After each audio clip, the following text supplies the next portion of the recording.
All right, happy Thursday, everybody. We are rocking and rolling, getting ready to have a little Roundball Rewind, talking Texas Tech basketball. And we're not going to stop there because it's Thursday night. So we've got Tech baseball to look at going into the Big 12 second weekend series at Baylor, and then everything in between, whatever you want to get into today. So, yeah, we are here for you tonight. You guys know what to do. The early arrivals, and we appreciate the early arrivals, whether you're on Twitter, whether you're on YouTube, whether you're on Facebook. The early arrivals, you'll let us know the audio is good, the video is good. Give us thumbs up, you give us a little shout out, whatever, on the comment line. The comment line brought to you by Market Street United Supermarkets. You can hit us any way you want to. All of those platforms. We're ready to have a conversation tonight here on some Round Ball Rewind. So we'll let a few more folks get in. But like I said, the easy thing to do is share it with your friends. Let them know we're talking about West Texas, things that matter to you, whatever it may be. And then we're off and running, right? Right. All right. So, everybody feeling good? You feeling good? Feeling good on Twitter? Feeling good on Facebook? Feeling good on YouTube? I love our YouTube people. We get a lot of replays on YouTube, and we appreciate that. And that's one of the things we do, what we try to do here in Raiderland. We know there's not a perfect time ever to go live that everybody can get in. But I hope you enjoy the replays. If you missed the live show, you can always find it at theraiderland.com. You were there earlier today on the website. You got the either or question, either Kansas City or anywhere else for the Big 12 tournament. All right, let's do it. In 3, in 2. Good evening, West Texans, all you good, fine, friendly folks out there who wish you were. I'm Ryan Hyatt. TheRaiderland.com is where you start your day. Coming to you from the Arctic Air Studios. If your air is not Arctic this spring and summer, you need to call the Bear. Callthebear.com. Locally owned and operated. In fact, veteran owned and operated. Shane's going to do you right. They're the best in the business. That's why we work with Arctic Air. Also brought to you by The Reserve, a culinary tavern here in Hubbaplex, 103rd and Quaker. If you love cool menu items, if you love great cocktails, if you like watching Tech games, they'll have it on tomorrow there at the Reserve. And of course, McAlpin Chiropractic, the official chiropractor of Raiderland. Kevin McAlpin, a great West Texan, Panhandle guy, Canyon Eagle, rock on Canyon Eagles. I was a Canyon Eagle once. He'll get you taken care of. And then, of course, all the communications from you to me, United Supermarkets. You know, some supermarkets in Lubbock support other schools down south. Some supermarkets in Lubbock support Texas Tech. So there we are. All right, so Texas Tech wins today, 81-67. I'll give you my thoughts on the game, what I liked, what I didn't like, and there wasn't much I didn't like about the game today. Get your thoughts on what's going to happen. I will tell you this right now. Texas Tech is a lock-solid 6th seed in the NCAA tournament. Print it, put it in like 10-inch letters. They are a 6th seed. If Joe Lunardi has them as a 7 going into today, you knew they were already a 6. Today locks you into a 6. We get your thoughts on that, and then whatever else. All right, Chris, let's see. Sore, snow skiing, not for 55-year-old. I used to be pro grade. Congratulations. Where were you skiing, Chris? I had some friends up in Red River hanging out there. Shout out to my friends at Lifts West Hotel and Condominium in Red River. And they did a lot of snowmobiling, which I'm glad there was enough snow in the upper regions to still do that over spring break. How about those Red Raiders? Yeah, very good win. Great win, really. And it was huge because even though you don't think BYU was ahead of you, they were on all the metrics. Everywhere that the RPI, everywhere that would go into seeds, you beat a better team today. Pay no attention to Vegas, but pay attention to Vegas. They had you as a 2-point dog, I think. Huge win today. Let's see. Allen, you could tattoo that 6 seed. It's that permanent. I agree. And I don't think Tech can get to a 5 seed. Well, what if they win the tournament in Kansas City? Well, okay, that's a totally different deal. What if they beat Houston? We'll see. But I don't think they get to a 5. This is a golf tournament now, and you've got to overcome too many people on the leaderboard. Craig says the talking box is on. Indeed, Craig, the talking box is on. And we want to talk Tech basketball, what you liked, what impressed you the most. There were a lot of things in this game, by the way. You played a second-round game in the NCAA tournament today. That's how good BYU is. You could make the case you played a Sweet 16 game.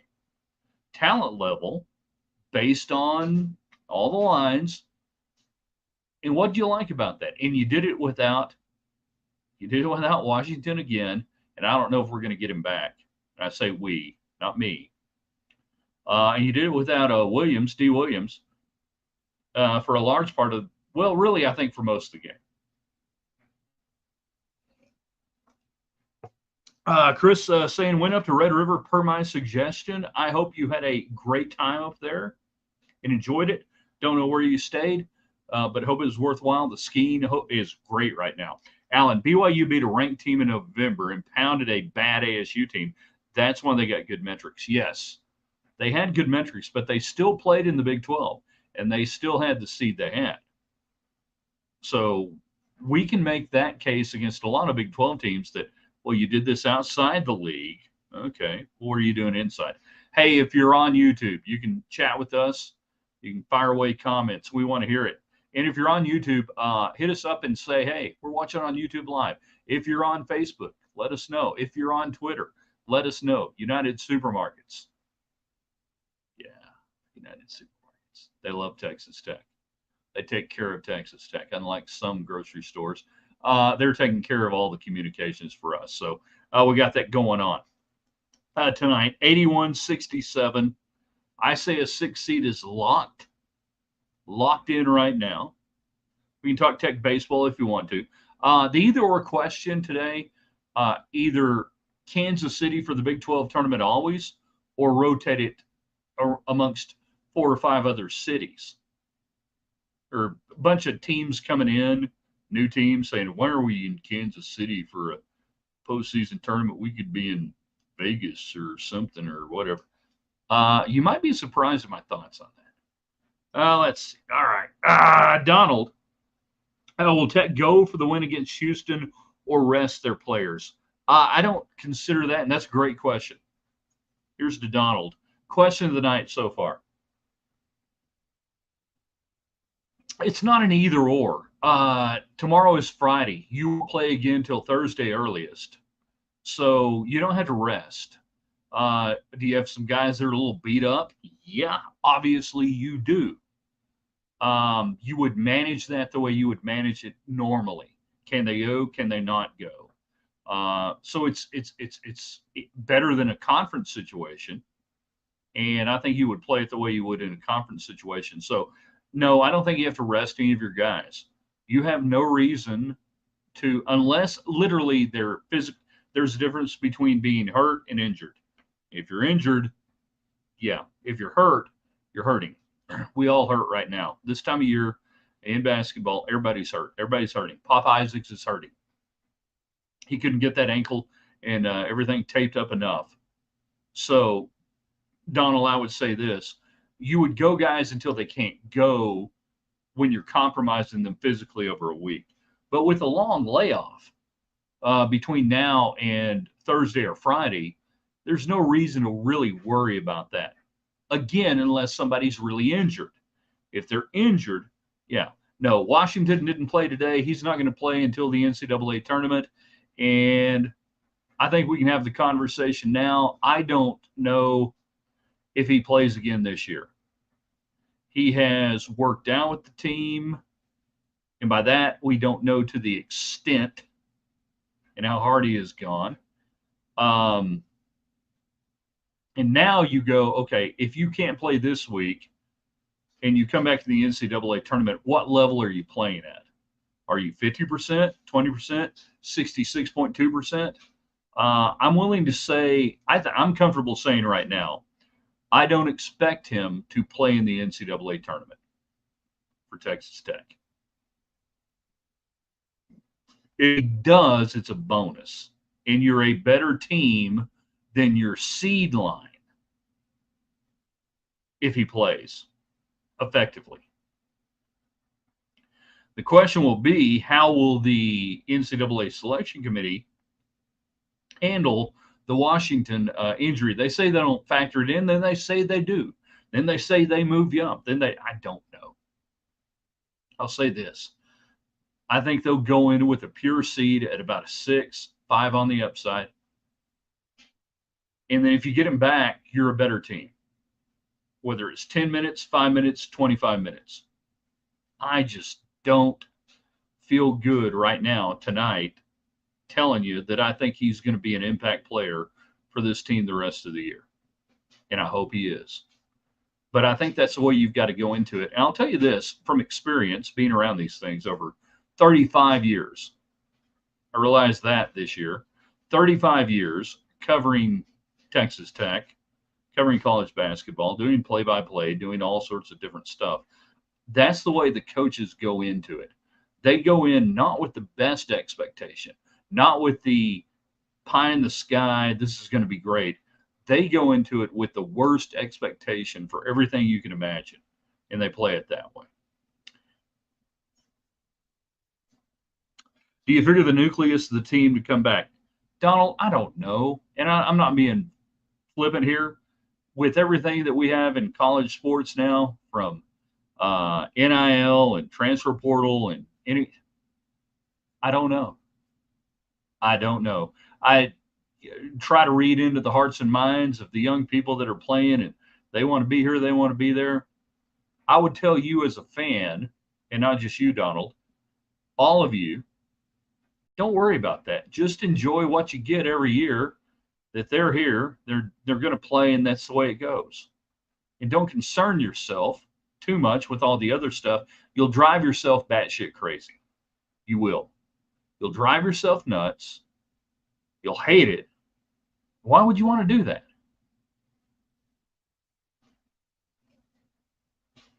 So whether it's Tech basketball or Tech baseball or whatever it may be, or football, the guys who are there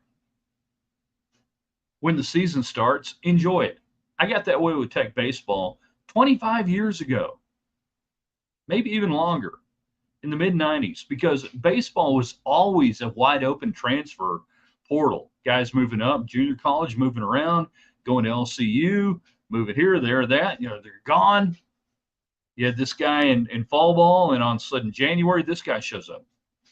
I was like, why am I going to concern myself until the season starts, and these are the guys that Larry Hayes is going to play with? And Larry Hayes was the same way. I'm not going to worry about it until we get to about January 10, and we're going to go off and go play. It made life a lot easier. And I got that way with football and everything else. Good evening, says Michael. Well, good evening to you. Makes you a weather forecaster, huh?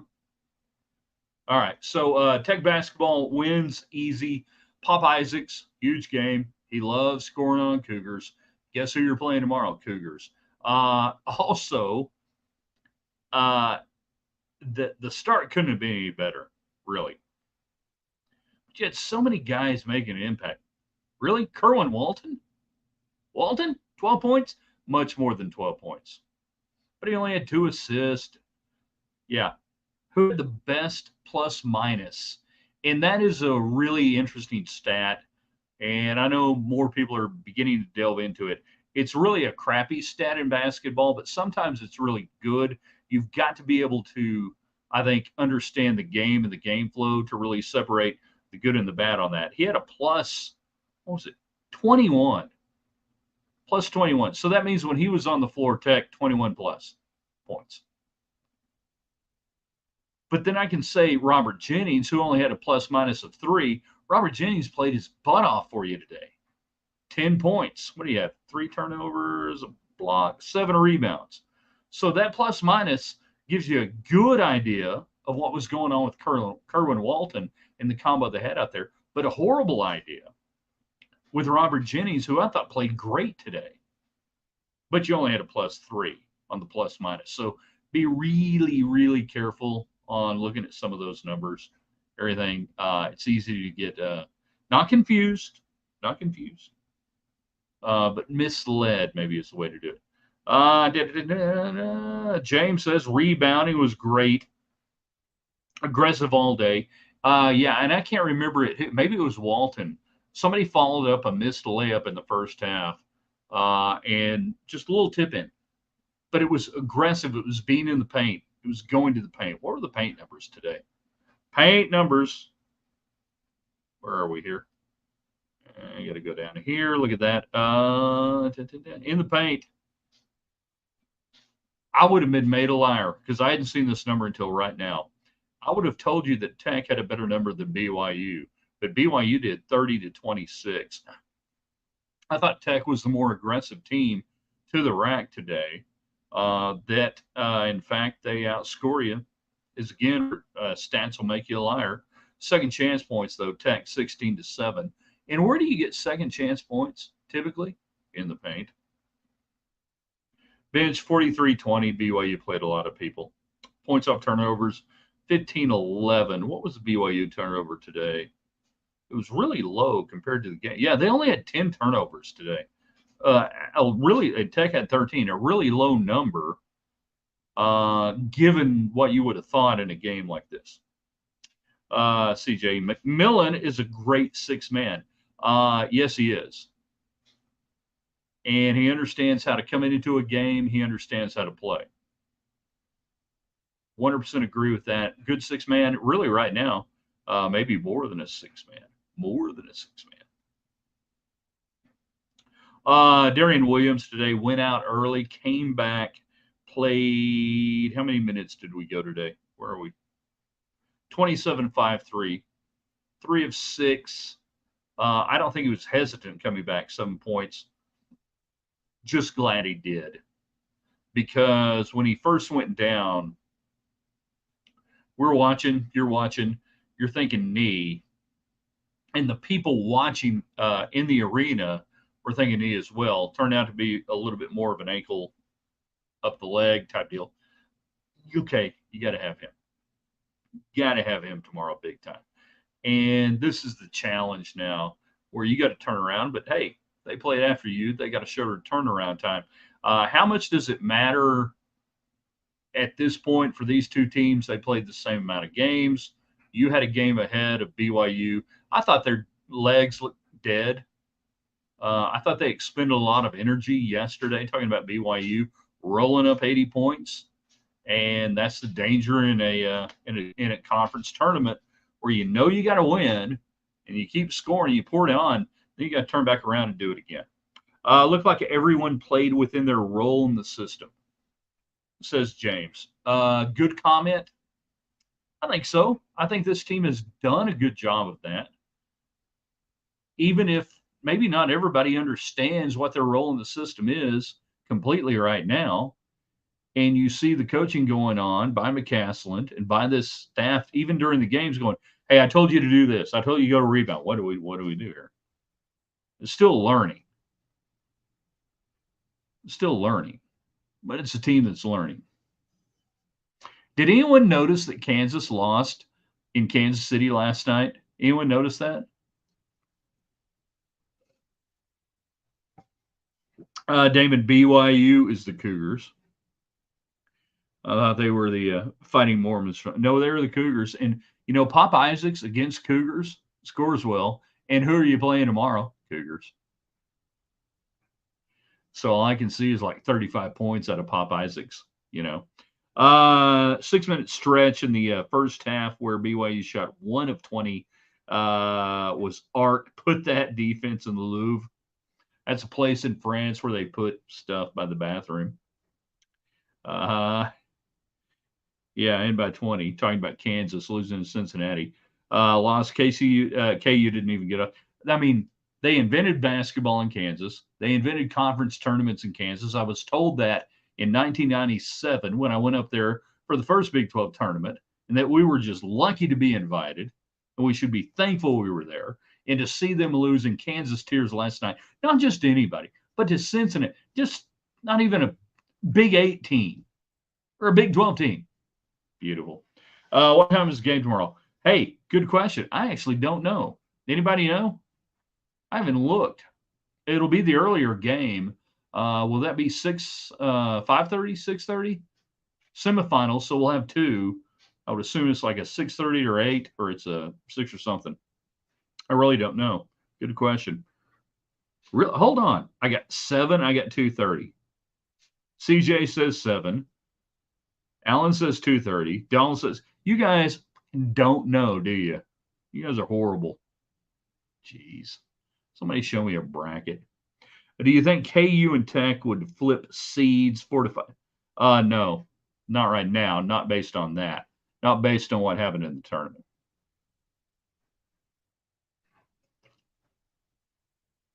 I'm all for it being 2:30. That's fine with me. Afternoon basketball is cool. I just don't have it in front of me, so I apologize for it. Of all the things I thought I'd had, he said, Jack Nicholson, I thought I had the schedule in front of me. I did not. Freaking somebody ought to have it. Anybody want to talk baseball before we get out of here tonight? We keep talking basketball. Love it. Enjoy it. Baseball, Baylor. Baylor not very good this year. Baylor not very good the last couple of years. Baylor should be better in basketball. Texas Tech 1-2 in conference, better than 1-2. Everybody needs to chill out. Football guy needs to go away for about 3 weeks, and then football guy can come back in April, and everything will be okay. Baseball needs to sweep Baylor. No, you don't have to. You don't have to sweep Baylor. You never have to sweep on the road. You win series on the road, you sweep at home. By not getting swept by Texas at home, again, you go into Big 12 play against good teams and say never get swept.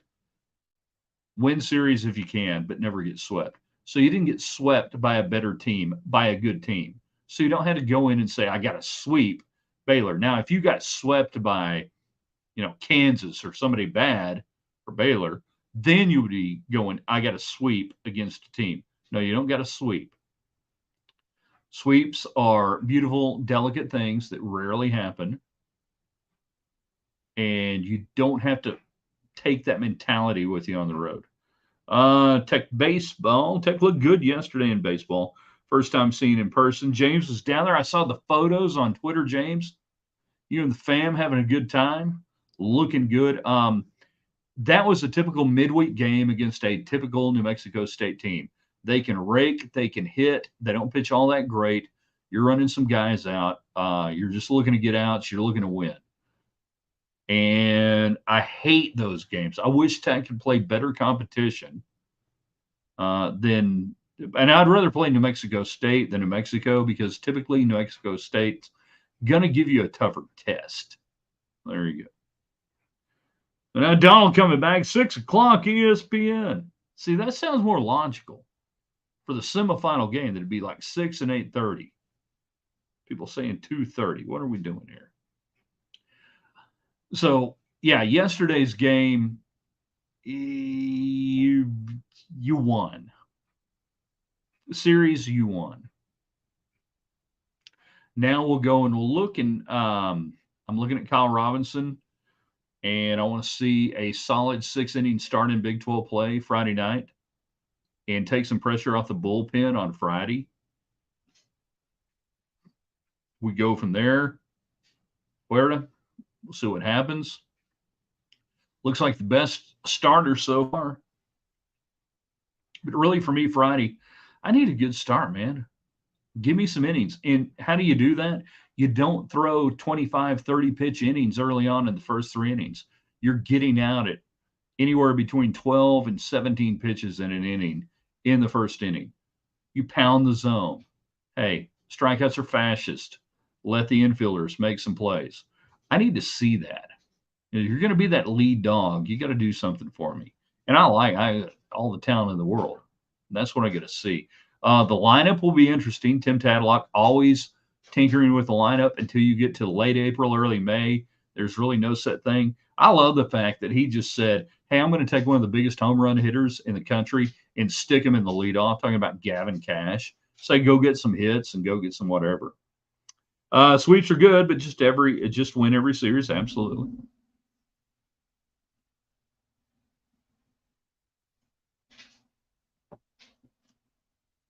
he's not afraid to mess around with the lineup, but put this guy here, put this guy there. And that's the interesting, I shouldn't say weird. The interesting thing about this lineup right now for Tech baseball is it's really a fascinating lineup from the standpoint of I've got about 7 guys that can do different things. I can move runners, I can hit for a little power, I can hit for contact, get a little speed here, up and down the lineup. I got guys that get on base. Even Tracer Lopez, who's had great struggles from a batting average standpoint, gets on base for you. Those are called baseball players, by the way. So it's a fun lineup to tinker with. I would love to see the different lineups that Tim Tadlock and his staff come up with, sitting around the office going, well, what if we did this? We go left, right, left, right. What if we did this? We front load this from power contact. We come back speed here, and we make them, it's a cool thing. Damon, Tech bullpen scares me some.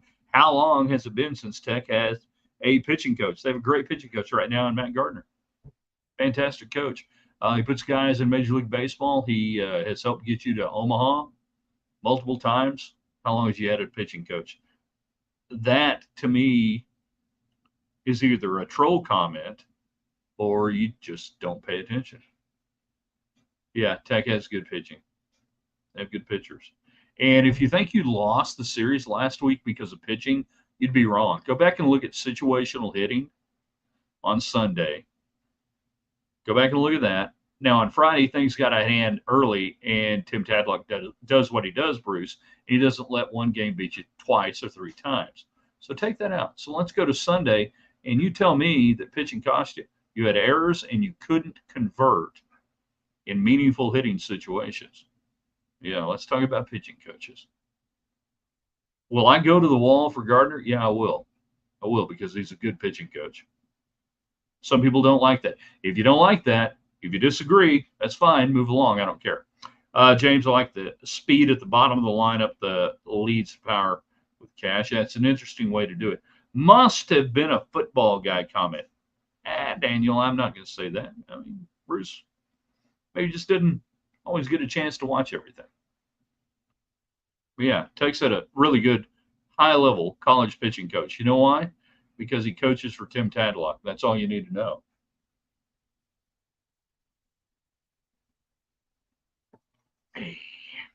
All right, we're almost done with our allotted time tonight. I asked you guys to do a few things for me. Not many things. Not many things. Share what we do on Facebook, on Twitter, YouTube, anything else. Tell your friends if they want to be a part of this. It's easy to be a part of it. It's fun.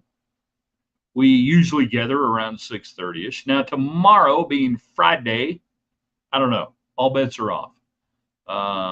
With basketball and everything else, hang with me on that. All right. With baseball, Friday's going to be an interesting proposition. But I guarantee you tomorrow, you know what was going to happen when you go to the website, theraiderland.com. Friday morning, you'll have Raiderland hot links. That'll be good. Cool stuff we see. Cool stuff we think you'll like. I hope you guys are liking the hot links. If anybody is watching right now and you enjoy the hot links thing, please give me a little shout out, because I scour the internet every morning early to try to bring you that.